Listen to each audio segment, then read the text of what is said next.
Hey guys, this is Kevin Kim with Precision Powerlifting Systems. Today, I want to define what high performance means to me. So I've been talking a lot about high performance and developing high level skill in the last few videos and stuff, but the problem is I haven't defined what it is. And each and every one of us probably has a different definition of what high performance is. So if we just look, let's say we're watching an NFL game on a Sunday. Let's even say it's the Super Bowl. And one of the starting quarterbacks throws no touchdown passes, completes under 50% of his passes, and throws 3 interceptions in a losing effort. Would we call that high performance?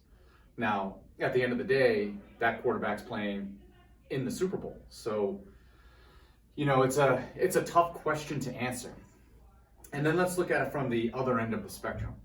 So I'd ask the group what high performance means to each lifter. Whether it's doing your personal best or how you compare to other lifters in your weight class or whatever it is. And most people came back and said that it's doing their personal best. So then, if you take this scenario, so let's say you hit a 20-pound total PR at your next competition, but it still puts you in the bottom 5% of all lifters in your weight class. Is that still high performance? If you have doing your personal best as part of your definition of high performance, that is high performance. It helps to give you some perspective. And every coach and every lifter needs to identify what high performance means to them. And there is no right or wrong answers here, but there are some things that I do think that we need to keep in mind that often kind of get lost. When I actually sat down to do this exercise, I found it to be very difficult and it required some thinking and some soul searching to actually come up with an answer. So what we got to be careful of is with those external outcomes, if that's what we're constantly driving for, it can lead to us making poor decisions, it can lead to us getting frustrated, and it can lead to us quitting. So one of the things that, we need to have these overreaching goals, right? You got to aim past the target. Right? So you need that big overreaching goal to kind of steer the ship, but you need clear goals each day in the gym that will help get you to that further overreaching goal later on. So, I was trying to think of all the things that I found to be high performance, because at the end of the day, if what I say is don't focus on external outcomes, but I use an external outcome to dictate high performance, I'm not coaching in the right direction, right? My definition and my goal of high performance, if it's based on an external outcome, is not going to sync up with the individual that I'm coaching. And that's really important, is that we're on the same page and we understand what high performance is. And I think at the end of the day, if you do the best that you can and you put forth your best effort in all aspects, right? Not just in the gym, but outside of the gym, you're hydrating, you're sleeping, your stress management, your nutrition, your attention and focus while you're lifting, when you're putting all those pieces together and perhaps you don't get the external outcome that you're looking for, to me, that's still high performance. You are doing all of the things you need to do, and if you keep doing that, the external outcomes are going to take care of themselves over time.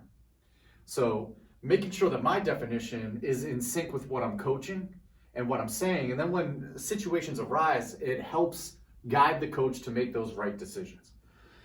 So what is high performance? And this is what I came up with. So high performance, it's always betting on yourself.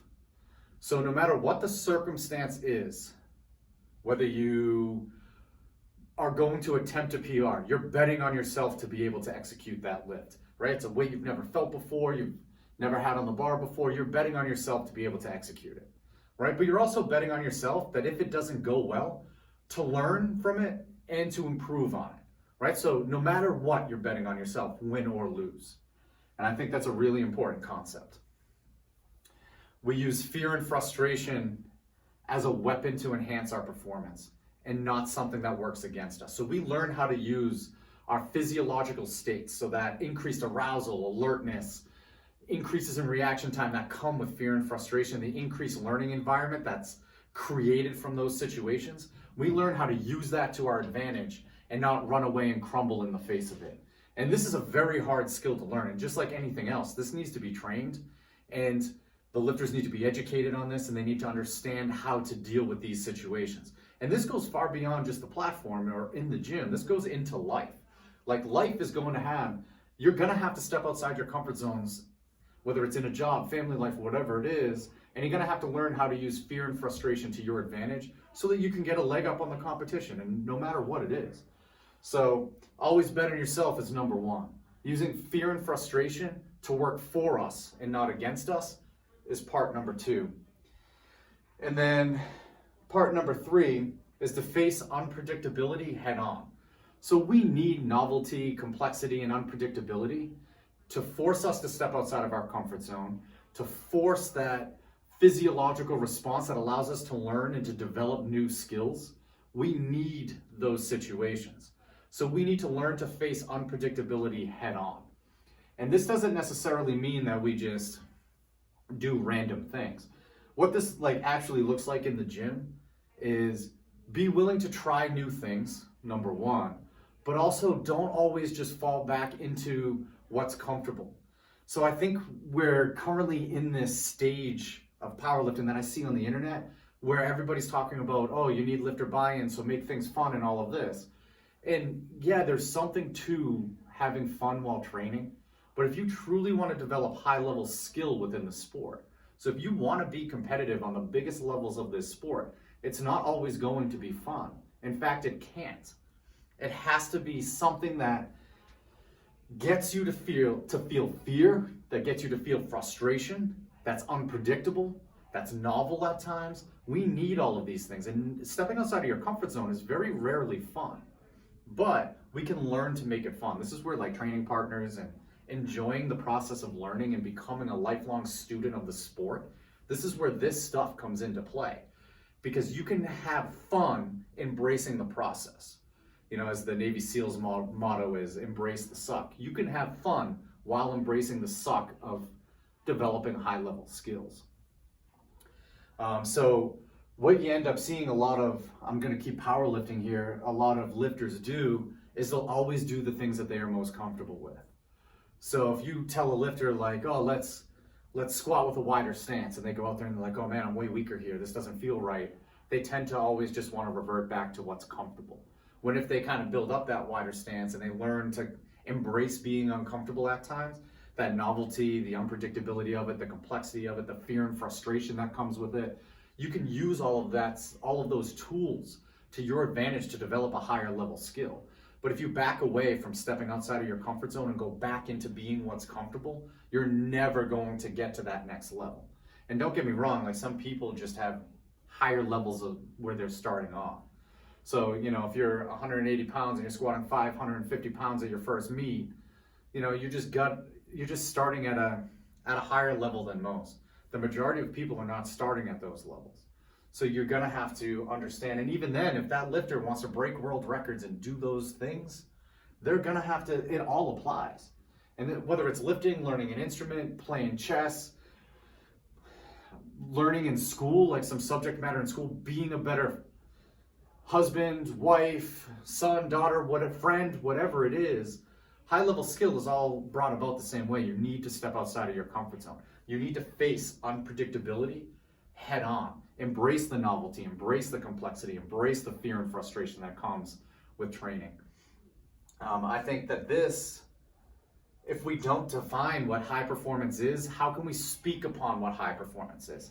And I think in a lot of cases, what you see coaches use external outcomes as high performance. They'll take a lifter that did well and they're like, look at this person's results. That's high performance. And in a lot of cases, no, that's the result of their high performance, right? When those external outcomes, they take care of themselves if you do everything right.